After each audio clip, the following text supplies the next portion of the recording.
Qala al-mabhatsu tsani, innama tu'tabarul adatu idza taradat. Adat istiadat itu kalau sudah berlaku secara berkelanjutan, itu mana daripada al-istirad.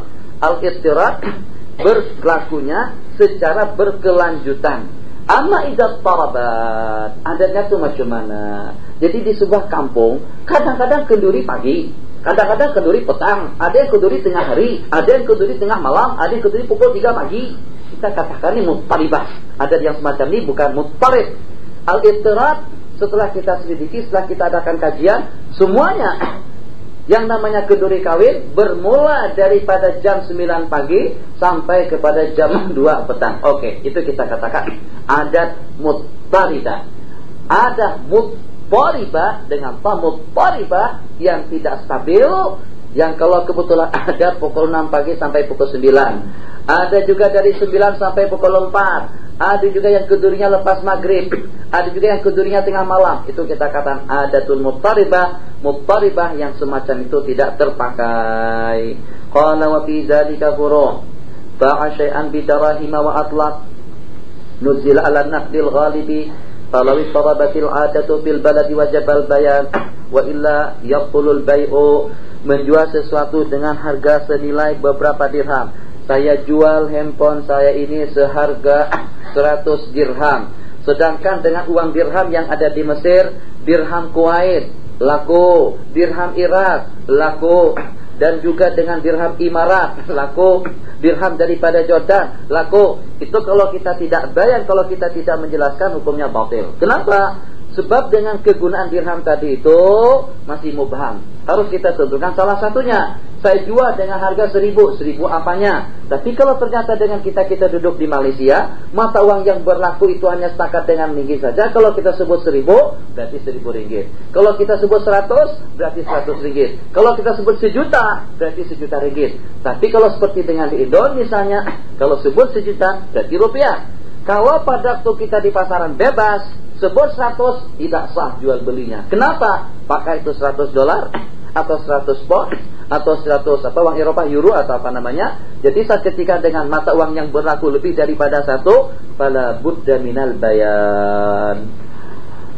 Ghalabat al-muamalatu bi jinsin minal urud aw naw'in minhu in sarafa thamanu ilahi indal itlaqi fil asah kan naqdi.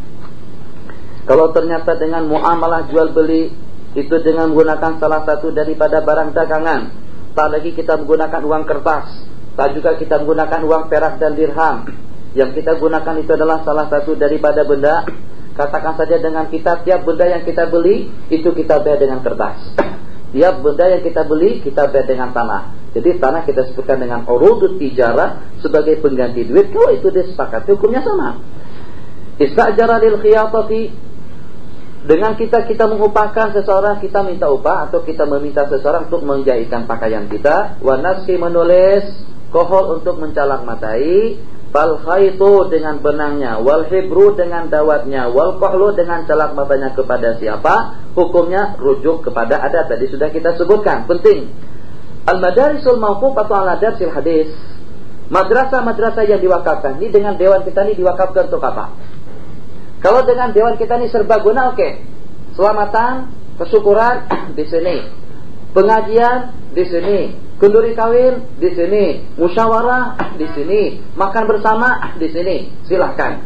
Tapi kalau tertulis di dalam surat wakaf yang berkenaan dengan rumah Terengganu, dewan ini digunakan untuk pengajian sahaja, tulisannya. Tak boleh kita gunakan untuk kita pesta di sini. Tak boleh kita gunakan untuk kita makan di sini, juga musyawarah di sini. Kenapa? Sebab kita katakan syaratul waqifi bimanzilatin nas. Syarat daripada yang mewakafkan itu kedudukannya sama dengan dalil, sama dengan nas. Al-madarisul mawqufatu ala darsil hadis. Madrasah-madrasah yang diwakafkan untuk pengajian hadis. Sedangkan kita tidak mengetahui maksud daripada yang mewakafkan itu apa saja. Apakah kira-kira dengan hadis yang kita pelajari itu adalah dengan matanya saja, dengan fiqhul hadis, syarhul hadis, ma yustafadu minal hadis, ma yata'allaqu bil hadis, dirayatan, atau yang dimaksudkan dengan pengajian dirasatul hadis tadi itu adalah riwayatan. Jadi yang kita bahas itu adalah sanadnya. Jadi dengan kita bicarakan tentang kedudukan hadis yang pertama, apakah dia mauquf, apakah dia mursal, apakah dia mu'allaq, apakah dia sahih, apakah dia hasan. Yang kedua, sanad yang berkenaan dengan hadis, apakah mempunyai sanad yang selain daripada itu, dan juga bagaimana dengan pandangan daripada ulama-ulama ahli hadis.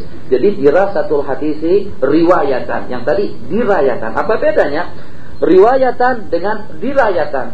Kalau riwayatan, pembahasan kita itu berputar di sekitar sanadnya saja, sahih atau tidak. Sementara dengan pengajian hadis dirayatan semacam yang kita adakan, kita juga mengistinbat hukum, kita juga mengupas bahasanya, kita juga mensyarahkan atau menerangkan isi dan kandungannya. Kalau ada kena mengenanya dengan tasawuf, kita sentuh bab tasawuf. Ada kena mengenanya dengan hukum, kita sentuh masalah hukum. Itu namanya dirayatul hadis atau riwayatul hadis dirayatan. Kalau riwayatan semacam mana dengan yang pertama. Jadi dengan madrasah tadi itu masih mubham. Jadi kata beliau di sini, hal yudrasu fiha ilmul hadis alladhi wa ma'rifatul mustalah. Seperti dengan Mukhtasar Ibnu Shalah, atau yang dibacakan itu matan hadis Bukhari, Muslim dan yang selanjutnya, dengan membincangkan fiqhul hadis, gharibul hadis, lughatul hadis, muskilul hadis, ikhtilaful hadis. Pertanyaan yang semacam itu atau masalah yang semacam itu pernah ditanyakan kepada Al-Imam Al-Iraqi, ditanyakan oleh Syekhul Islam Ibnu Hajar Al-Asqalani. Maka dengan jawaban beliau itu kita ikuti syarat orang yang mewakafkan. Kalau seperti dengan di Mesir, maka dengan kita dituntut untuk mengulas hadis antara riwayat dengan dirayat.